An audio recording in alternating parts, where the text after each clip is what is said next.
Спасибо всем. Слышно? После Чернобыля ученые всего мира обещали провести большое эпидемиологические исследования, чтобы понимать долговременные последствия для здоровья малых дозах радиации. 30 лет спустя мы не располагаем этим исследованием, и мы очень мало знаем о последствиях Чернобыльской катастрофы для здоровья. МАГАТЭ заявляет, что 44 человека умерли. Greenpeace говорят о 900 тысяч случившихся и ожидаемых смерти в результате катастрофы. Что может делать историк, столкнувшийся с этой полемикой? В научных дебатах о табаке, о изменениях климата историки помогли выйти из тупиков, показывая, каким плохим было управление наукой, или даже как результаты исследования намеренно фальсифицировалось в прошлом. Ключевыми вопросами этих историй были, что знали ученые и когда они это узнали. Вопрос хронологии для Чернобыля интересен, потому что общественное движение использовало Чернобыль как политические и экономические оружия в 1989 году. До того чернобыльские проблемы с здоровьем не упоминались в советских СМИ. Мы можем использовать эти годы, первые 5 лет после Чернобыля, как способ посмотреть на ландшафт здоровья до того, как Чернобыль был политизирован и монетизирован. Значит, год назад я поехала в Киев и поработала в архив там, в Минздрав. Я хочу сказать, что я нашла там. Доктора из всех загрязненных регионов слали в Киев отчеты о кризисе общественного здоровья. Они нашли, что до 90% детей и взрослых имели одно или более хронические заболевания. Дети и взрослые страдали от хронических бронхита, танзелита, анемия, гастрита, расстройств иммунной системы, нервной системы и системы кровообращения. Беременные женщины были анемичны, и у половины было увеличено щитовидное железо. Количество выкидышей, кровоизлияния, осложнения при родах и преждевременных родов тоже росло. Новорожденные были слабые, здоровьем, меньше в размерах и весили меньше, чем в среднем. У них было в два раза больше врожденных пороков. И эти новорожденные умирали 2 или 3 раза чаще, чем до аварии. Чиновники из Министерства здравоохранения публично заявляли, что эти проблемы с здоровьем были эффектом скрининга, значит, обследования. Они так сказали, что если ищете проблемы, вы их найдете. После аварии больше врачей проводило больше исследования. И об этом я думала, но я не уверена. Например, в Ровенской области было 2 района, которые не были исследованы на радиации. Они просто не знали, что у них загрязненная территория. Доктора из Ровно докладывали о том, что списки болезней, что и в других загрязненных регионах, до того, как они осознали, что живут на загрязненной территории, значит, что до того, как они знали, что у них было радиация, у них были то самые списки болезней, как от других местах. И количество везде, в этой загрязненной территории, количество докторов и медсестер падало, поскольку образованные люди уезжали. И это был большой кризис в Минздраве, куда мы найдем докторов для этих местах. Значит, было меньше врачей и обследования, не больше. Я просто не вижу эффект скрининга. Эта история вырвалась из скрытных архивов в 1989 году в преддверии к первым выборам времен перестройки. В это время сельчане слали петиции в Министерство здравоохранения, описывая своих больных детей. Новые политические лидеры в Беларуси и Украине поддерживали эти голоса. Но московское руководство паниковало. Они обратились к Всемирной организации здравоохранения, ВОЗ и МАГАТЭ за оценкой иностранных экспертов. МАГАТЭ в 90-м году собрала команду ученых. И команда... как это? Сейчас я... Вот в документе есть настолько много таких в архиве. Начинается 1986 года. Они рассчитали, что у них есть.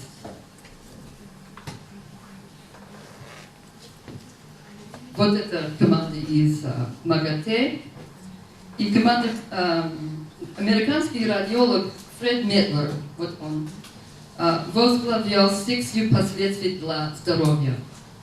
Команда Метлера произвольно выбрала несколько сотен людей из загрязненных регионов. Как мне говорил Метлер, они искали все: раки, репродуктивные проблемы, психологические последствия и незлокачественные заболевания. Метлер отчитался, что они нашли много заболеваний, вызванных, по его мнению, бедностью, плохим медицинским обслуживанием, плохим рационом, но ничего, что можно было бы связать с радиацией. Дозы были слишком высокие, он мне сказал.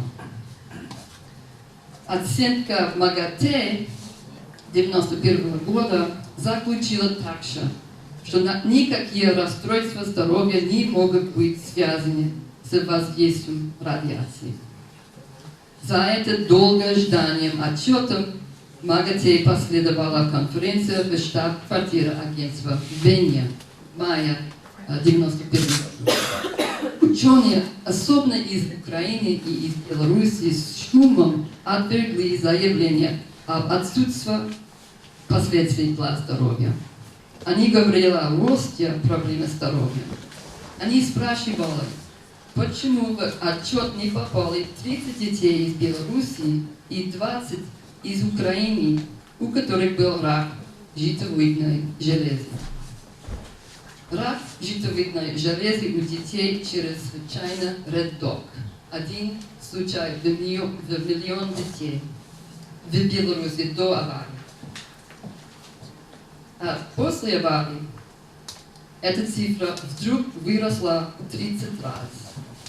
Такое увеличение, если его верифицировать, о многом говорит. Западные ученые ответили, большинство сообщений о раке щитовидной железы было анекдотического характера. Они просто не верили. Я спросила Метлера, заметил ли он рак щитовидной железы. Он сказал, рак щитовидной железы очень трудно диагностировать и легко ошибиться. Он критично относится к советской медицине. Я спросила Метлера, получал ли он препараты детских опухолей щитовидной железы, чтобы верифицировать США. Так BBC сказал когда-то. Он ответил, я никогда не получил никаких образцов. Я впервые слышал об этих раках щитовидной железы на встрече в Вене. Однако я нашла в стенограммах встречи 1991 года в Вене, где Метлер упоминает препараты и говорит, что его лаборатория верифицировала их как рак. Метлер перепозвонил мне, сказал, что упс, это была моя ошибка, я тоже нашла в стенограммах.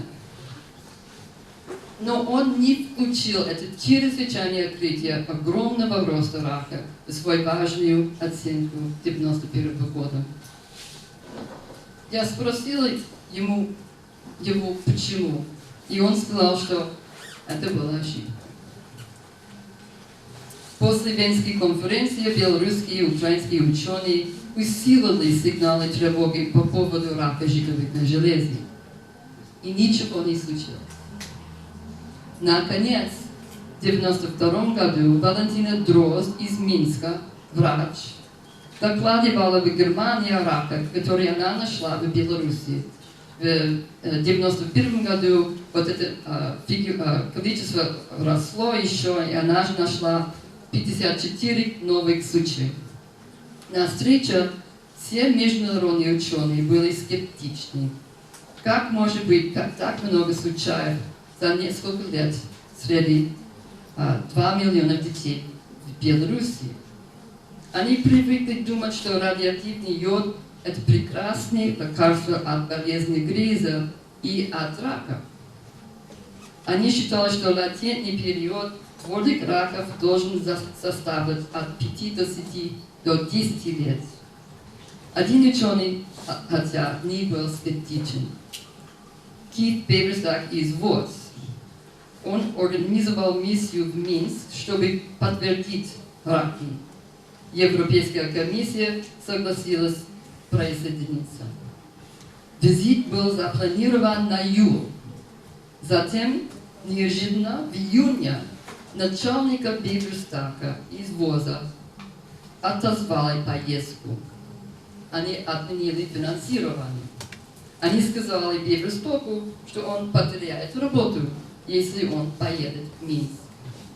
Бейверстак нашел швейцарского благотворителя, нанял 2 специалистов мирового уровня и поехал. В Минске они проверили 104 случая и подтвердили 120. Не вызывая сомнений, что количество рака увеличивается. Через несколько месяцев Бейверстак и соавторы опубликовали в журнале Nature письма, в которых подтверждали неожиданно и резкое возрастание детских раков щитовидной железы в Беларуси. Следующий номер Nature ученые из нескольких организаций, включая ВОЗ, Фонд последствий радиации и исследования радиации в Японии, Министерство энергетики США и МАГАТЭ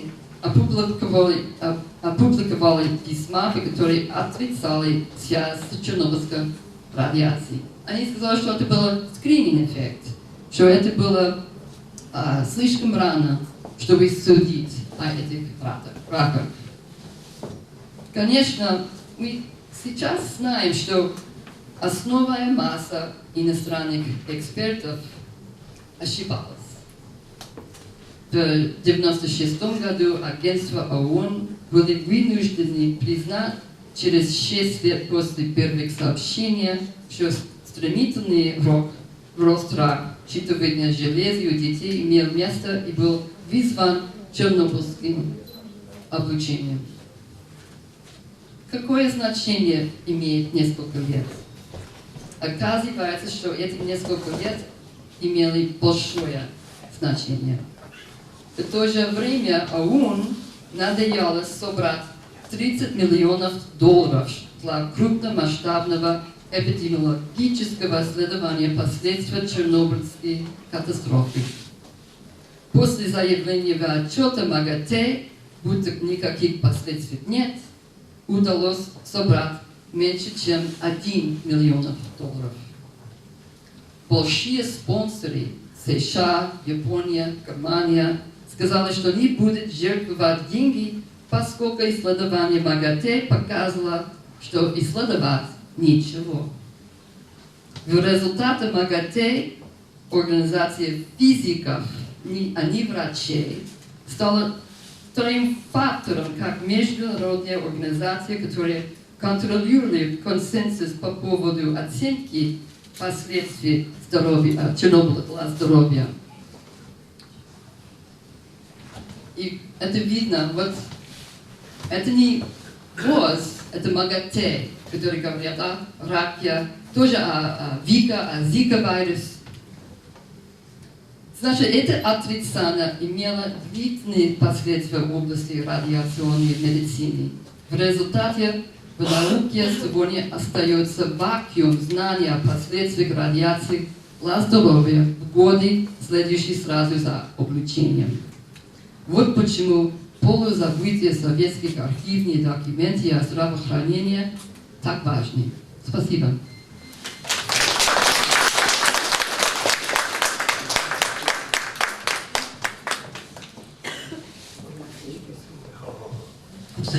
Thanks a lot for your presentation. Maybe some people in audience have questions, remarks. Дякую велике за выступление. Может быть, у аудитории есть заваги, питання, удокладнення. Було нечто незрозуміле, може бути. Можно без микрофона?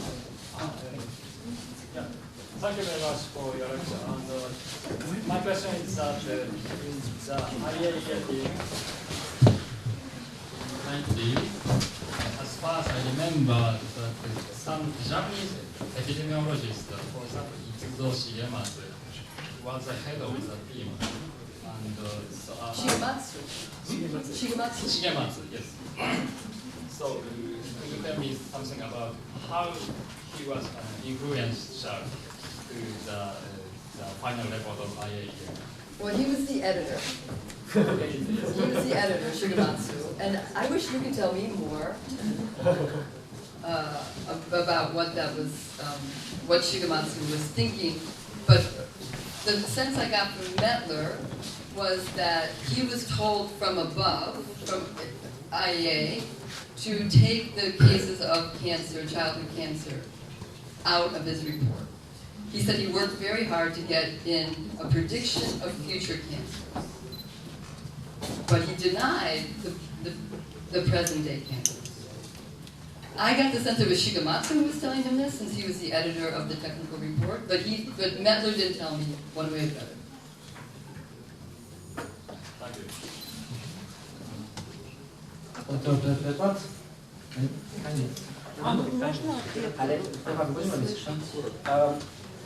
Питання було про роль Шигемацу, японського керівника місії МАГАТЕ, яка в 90-му році робила дослідження про здоровье наследства после Чернобыля. Ну и, видать, он был одним из тех начальников Меттлера, которые сказали Меттлеру не включать раки в справоздачу. Але Меттлер не признался. Кто был конкретно этим начальником? Только можно здогадываться. In your opinion, what was the reason of this denial, the problem? Was it fear or something else? The International Atomic Energy Agency made a prediction in 1987 that said there was going to be no effects from Chernobyl.